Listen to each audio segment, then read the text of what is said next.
Hey Alanna, it is now officially technically Saturday here, um, and that means, no, actually it might still be Saturday for you. Hold on, 16 hours, it's midnight.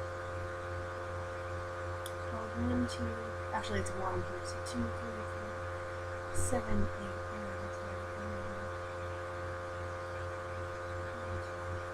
11. It's like 5 p.m., so we're in the same day. It's Saturday there too. Alright, I'm gonna cheat a little bit. Because this is also really, really hard for me because I read so much. I'm so glad I'm getting a haircut tomorrow. I'm just gonna fall on this hair. This is ridiculous. Um, I also read so much. I've been reading since I was like 4. My parents bought me a book for Valentine's Day because Valentine's Day is Monday, and they bought me this book by Ray Wilson about asking life's deep questions. You'll love it. Like, I'll show it to you in the back, or I'll show it to you in a video. It's very hipstery of me and my parents to buy it for me. So, I guess I also love Goodnight Moon, but the book that my mother always read to me when I was little, she actually got the author to write a little letter to me and put in the book, in like this special little letter pocket.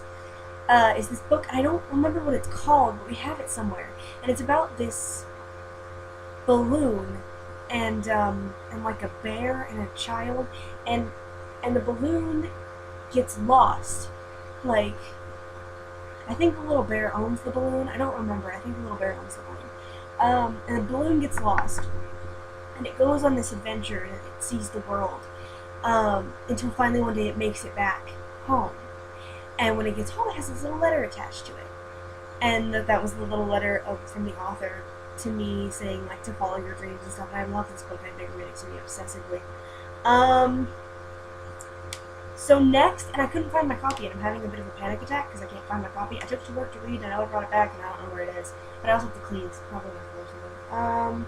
But it's a book I've had forever and ever and ever. And this is also one person that I forgot to add to my list of people that I would like to meet. Ray Bradbury is by far my favorite author. I grew up reading his books. And this book, in fact, is one of the first books I ever read, and it's called The Halloween Tree. And I read it every year on Halloween. And I wish I could find my copy, and the book is only like that big. And it literally takes me like a day to read. But it is one of my favorite books because, as you know, Halloween is my favorite holiday by far. And the book is all about these boys who go on this adventure to save the life of their best friend. And while doing so, they learn all about Halloween. And all of where it comes from and all of the history of Halloween. Like, they start in Egypt, and then they go to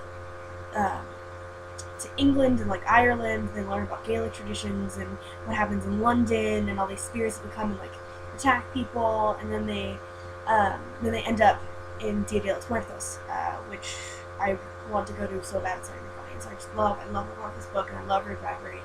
And we literally own every single one of his books. I think Ray Bradbury is just one of mine because every book he's ever written has had some sort of huge effect on me. My other favorite is Something Like This Way Comes.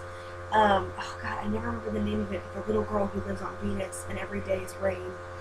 I love him and everything he does and everything he makes. Anyway, next is another book that's sort of a children's book. I'm totally cheating. I have like 7 books. But I mentioned her in my last video, Margaret Peterson Haddix. And this is Just Ella. And this is the first book that I ever read by her. The second one is called Palace of Mirrors. And it's actually like a continuation of this book. And I read this a really, really long time ago. You can see it has like huge font. It's for like teenagers. But basically what she does is she takes fairy tales and she makes them modern, and well, not really modern, but she puts a realistic twist on them. And so this is Cinderella telling the story of how she got the prince, and then in the end realizing that her life isn't what she thought it would be. And so she takes these princesses and makes them sort of independent and gives them, I don't know, a better self-worth than what you see in Disney movies. And this book is amazing. The next book is my next favorite author, Garth Nix. And the first books I ever read by him, my father bought me this book called Sabriel, and then the second one is Lirael, and then of course it's a series. And he writes series fantasy books, like dark fantasy. And this is his third series he's ever produced, and it's called Keys to the Kingdom. And this is Mr. Monday, and they're days of the week. And this is the first one I read. Like, you can see Seventh Tower is the other series, Sabriel Dariel, and basically this boy, Arthur Penhaligon, has to, he's supposed to, like, die, but instead he gets the hand of this clock, and so he goes into this house that's sort of outside of time. It was built by this woman called the Architect, and he has to, like, conquer the house, and he gets to, like, rule the world. And I'm on Wednesday. He actually finished this series, and I need to finish reading it, but I can't find my copy of Wednesday. And I'm currently reading Feed, and so when I get done with Feed, I'm going to try and track down my copy of Drowned Wednesday and read it. But this is Mr. Monday, and the second one is Sir Tuesday, and the third one is Drowned Wednesday. There's like a list in the back of them. Well, this list, the list in this one isn't very long, because I bought this like right after it was published. As you can see, it's like tattered. Next, I just finished reading this not too long ago, and this is possibly one of the best books that I have ever read, and I still need to see the movie, and it has a really cool book in it. But, oh my god, this book is so good. And I've always heard good things about this book, and I never got around to reading it, and I got it in a deal with the cover for my Nook, and it's The Virgin Suicides by Jeffrey Eugenides. Oh my god, this book is so good. I literally did not ever want to put it down. It's so good. And it's just, oh my god. And so I have the movie coming on Netflix because I feel the need to see the movie now. But yeah, Virgin Suicides. And he hasn't really written anything else, and so I want him to write other things so I can read them. Okay, last but certainly not least is a book that I still have not finished, because this book is so immensely difficult to read that I don't know when I'm ever going to finish it. But it's called They Poured Fire on Us from the Sky. And I have wanted to read this book for so long, so I finally bought it. And I'm so glad I bought it. It's the true story of 3 Sudanese lost boys, and that's them on the back. Benson, Alphonse, and Benjamin.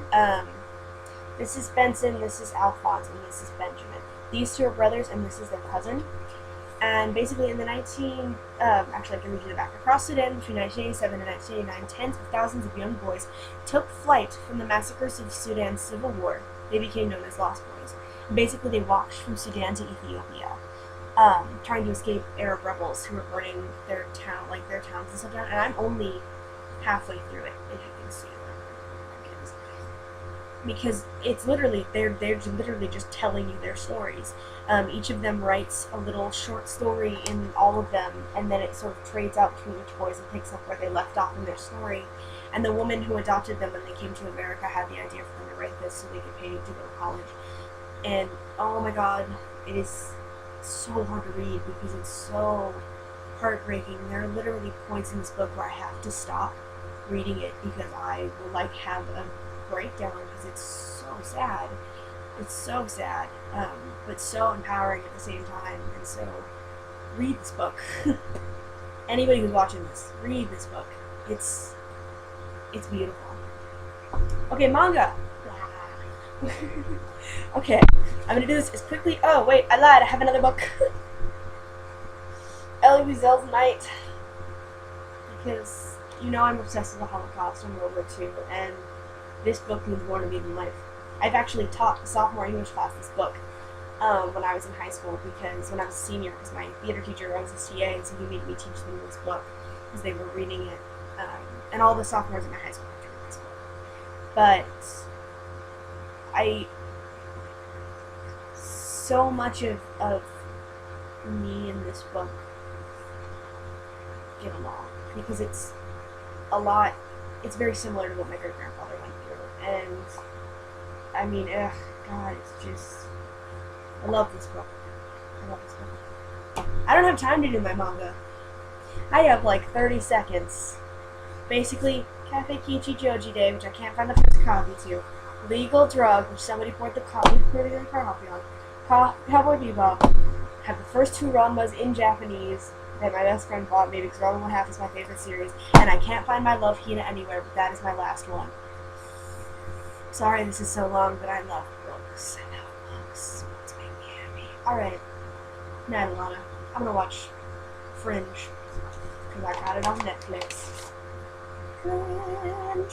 So I'm trying to catch up. Alright. I love you, and tell me about your mangas.